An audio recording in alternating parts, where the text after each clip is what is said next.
Zona, o nosso programa de política internacional aqui no canal do Zona Curva.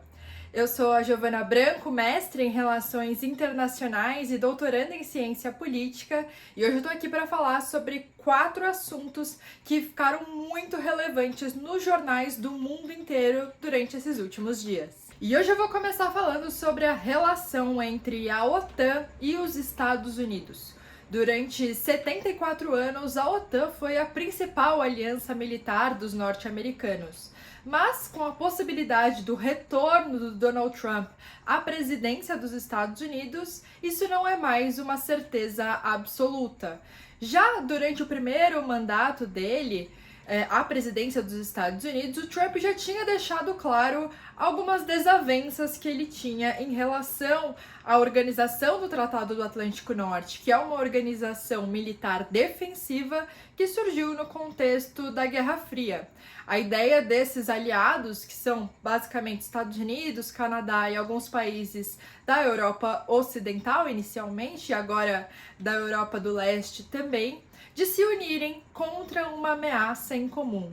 Naquele momento, obviamente, essa ameaça era a União Soviética, mas com o passar do tempo ficou cada vez mais difícil de entender quem era esse inimigo em comum, sobre quem a OTAN deveria se defender. Lá atrás, então, o Trump já dizia que a OTAN era um organismo sem uma função muito bem definida, que apenas drenava os recursos dos Estados Unidos. É preciso lembrar também que os Estados Unidos hoje são o país que mais investe em dinheiro dentro da OTAN. A grande maioria dos países tem o objetivo de gastar até 2% do seu PIB justamente em gastos militares. Isso para os países europeus é um número realmente substancial, é uma grande quantia de dinheiro. Mas para os Estados Unidos isso se torna um pouco menos relevante nas contas públicas. E ainda assim, o Trump dizia que isso era um desequilíbrio dentro dessa aliança e que, portanto, não seria justo a atual forma de organização que a OTAN tinha em termos financeiros.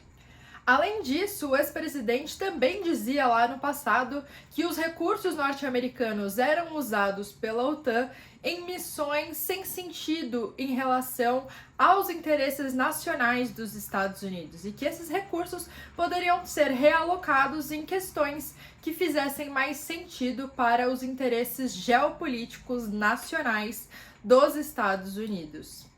Isso mostra que o artigo 5º, que é o artigo que basicamente sustenta a organização, que prevê que a ameaça contra um membro será compreendida como uma ameaça contra todos, portanto, indicando uma defesa coletiva em relação a uma ameaça em comum, não é tão forte assim para Donald Trump. E agora, durante a sua campanha presidencial, ele ainda, está em campanha justamente para ser indicado do Partido Republicano, mas ao que tudo indica, ele será sim a escolha do partido.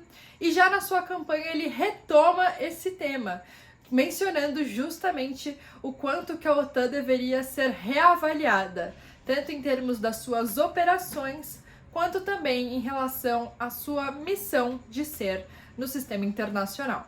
Essa visão preocupa não apenas os aliados europeus que se veem diante da possibilidade de uma retirada cada vez maior dos Estados Unidos do seu continente, mas também é uma visão preocupante para os norte-americanos que seguem justamente aquela visão mais tradicional do envolvimento norte-americano em relação à sua política externa global. Então, por muitos anos, os Estados Unidos de fato se consolidaram enquanto um país intervencionista, um país que de fato está presente em várias regiões do mundo, em termos físicos e também em termos de influência. E o possível retorno do Trump à presidência poderia significar o início de uma era mais isolacionista da política norte-americana.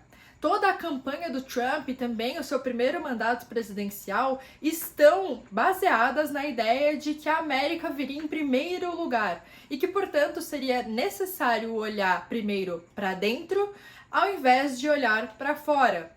A ideia toda do Trump é que é necessário agradar e fazer políticas e pensar ideias que sejam coerentes nacionalmente e não valorizar apenas o papel internacional dos Estados Unidos. Mas é claro que isso vem com uma preocupação muito grande, cada vez maior, de outros países do mundo, já que o Trump também indicou um possível abandono da Ucrânia caso ele seja eleito. Já vemos há algum tempo um certo cansaço da política externa norte-americana e também de outros países em relação ao conflito entre Rússia e Ucrânia. O Congresso norte-americano já vetou a transferência de mais ajuda financeira à Ucrânia no final do ano passado. Embora essas discussões ainda estejam presentes entre os políticos americanos, com certeza a presença do Trump na política norte-americana reforça essa ideia de que o que tem acontecido na Ucrânia não é necessariamente um problema dos Estados Unidos e que, portanto, os recursos do contribuinte norte-americano não deveriam ser gastos com esse tipo de ajuda externa. A campanha do Trump vem junto desse movimento conservador nos Estados Unidos, que é muito cético em relação à presença norte-americana na política global. Isso, de novo, é uma onda que a gente já tem observado em vários países, na verdade, que se fortalece ao longo dos últimos anos. E agora pode ter um retorno cada vez mais forte caso Trump de fato seja o indicado do Partido Republicano para concorrer às eleições e, eventualmente, vença justamente a presidência dos Estados Unidos. É preciso dizer que, mesmo que os Estados Unidos no futuro não saiam oficialmente da OTAN, não abandonem a organização, é muito possível que um governo norte-americano governado pelo Trump tenha um papel cada vez mais minimizado nessa aliança. Então, por mais que seja talvez muito difícil de romper esses laços, com certeza a gente vai ver um engajamento cada vez menor do Trump, dos Estados Unidos, em políticas de segurança internacional.